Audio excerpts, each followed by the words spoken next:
Salut à tous, nouvel épisode. Alors la semaine dernière, j'ai pas fait d'épisode. Pourquoi? Parce que j'ai fait une petite recette de cuisine que j'ai mis directement sur YouTube. Donc du coup, si tu as envie de la regarder, tu peux la retrouver rapidement dans mes dernières vidéos mises en ligne sur la chaîne. Voilà.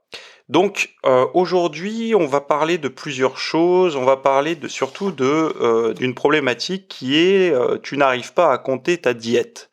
Alors ça, j'entends tellement de personnes qui me demandent: «Théo, qu'est-ce que tu utilises pour compter ta diète? Est-ce que tu penses que c'est mieux d'avoir, tant de grammes de glucides après l'entraînement ou avant?» et cetera. Enfin, d'avoir toute une panoplie comme ça de calculs, de machins, de trucs et finalement, je me rends compte d'une chose, c'est que compter la diète est une contrainte supplémentaire à simplement, s'entraîner tous les jours, enfin tous les jours ou presque, enfin tous les jours, régulièrement, je vais pas dire tous les jours parce que ça risque de heurter les gens, mais on va dire régulièrement et de manger sainement.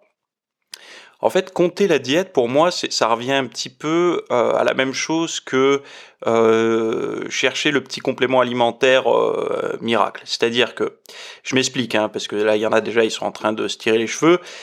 Si tu veux, par rapport à la nutrition, si tu te fais un plan nutritionnel cohérent, c'est-à-dire que si tu prends une journée par exemple, bon une journée c'est large, hein, tu auras fait le boulot en moins d'une journée, mais si durant une journée, tu commences à regarder un petit peu ce que tu dépenses, c'est-à-dire que tu prends tout ce que tu as mangé la semaine dernière, tu calcules, tu te dis ok j'ai par exemple 2500 calories, mon poids n'a pas bougé, donc c'est à peu près ce qu'il me faut pour maintenir mon poids.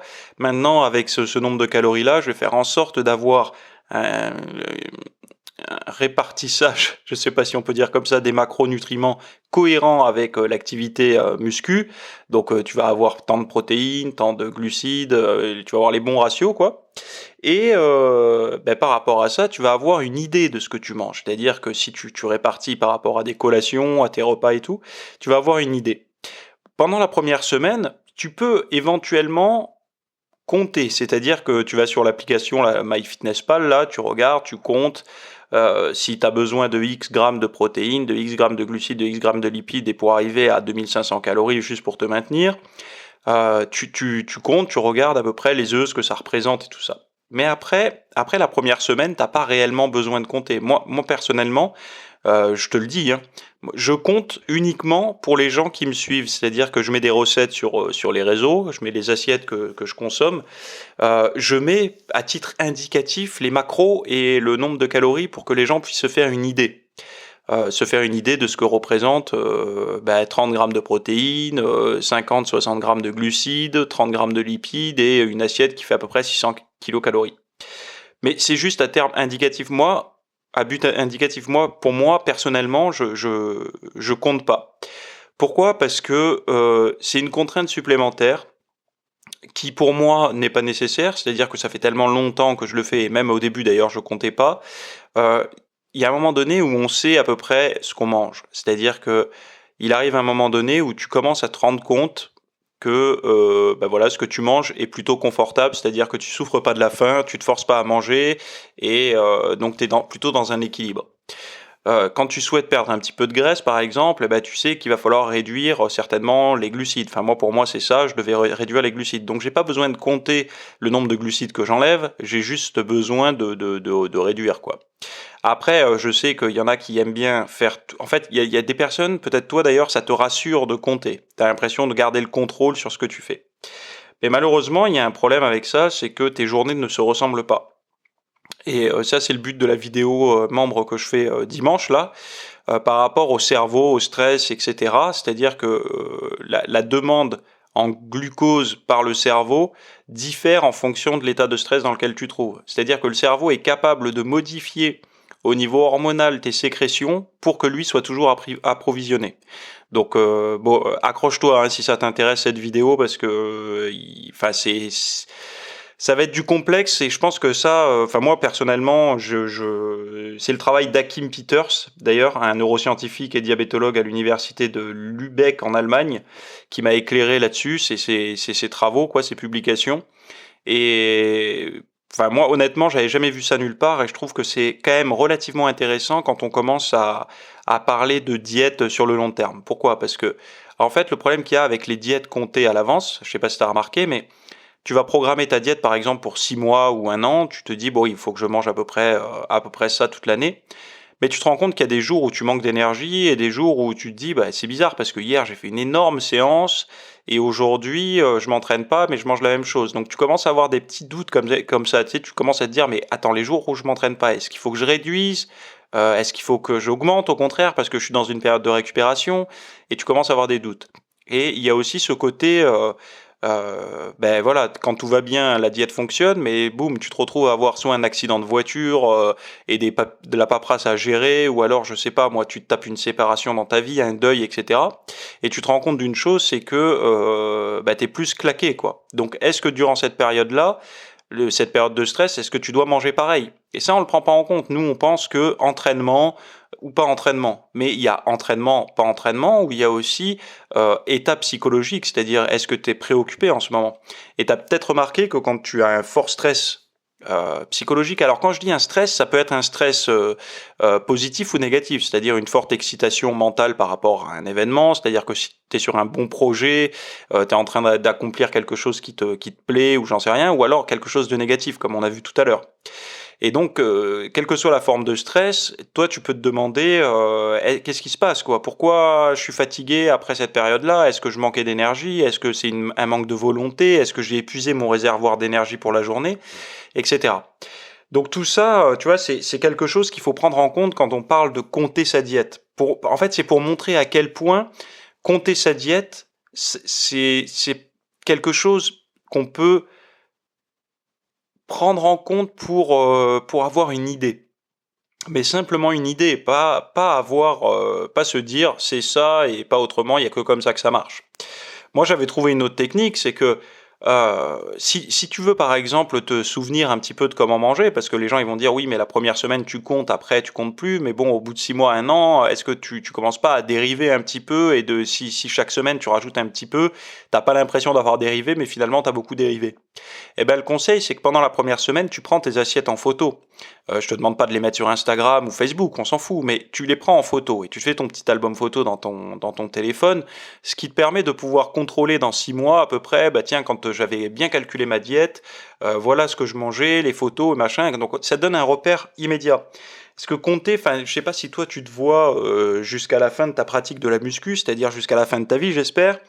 Est-ce que tu te vois sortir MyFitnessPal et compter ton truc, ton machin? Enfin, comme je dis, c'est des outils de débutants pour moi. C'est au début qu'on fait ça, ou alors quand voilà, on n'a jamais fait attention à sa nutrition, qu'on s'entraîne depuis longtemps mais qu'on n'a jamais fait attention et qu'on a envie de se dire tiens, je vais faire attention à ma diète maintenant. Là oui, on peut compter un petit peu, comme j'ai dit tout à l'heure, pendant une semaine pour se recadrer.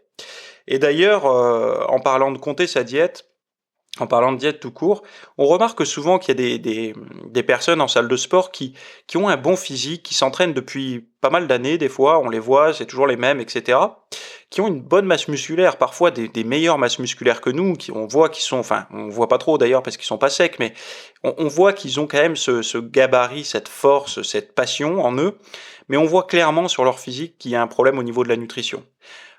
Moi, personnellement, on peut pas me la faire à l'envers par rapport à ça, c'est-à-dire qu'on peut pas me dire non mais c'est ma génétique, c'est pas possible. À un moment donné, enfin si tu manges les choses correctement, même avec la pire génétique du monde, tu peux quand même avoir une belle qualité entre guillemets musculaire. Alors attention, je suis pas bodybuilder, donc pour moi une bonne qualité musculaire, c'est pas une sèche de concours, c'est pas une sèche de compétition, c'est pas une sèche de shooting photo non plus. Une bonne condition musculaire, une bonne qualité musculaire, c'est juste avoir un petit détaché entre les différents groupes musculaires et voilà, un taux de gras qui est pas en dessous de 10%, mais on va dire entre 15 et 10%. Voilà. Pour moi, c'est ça. On commence à être agréable, potable, entre guillemets, entre 10 et 15%. Qui, en fait, ça représente plus un physique athlétique, c'est-à-dire de sportif.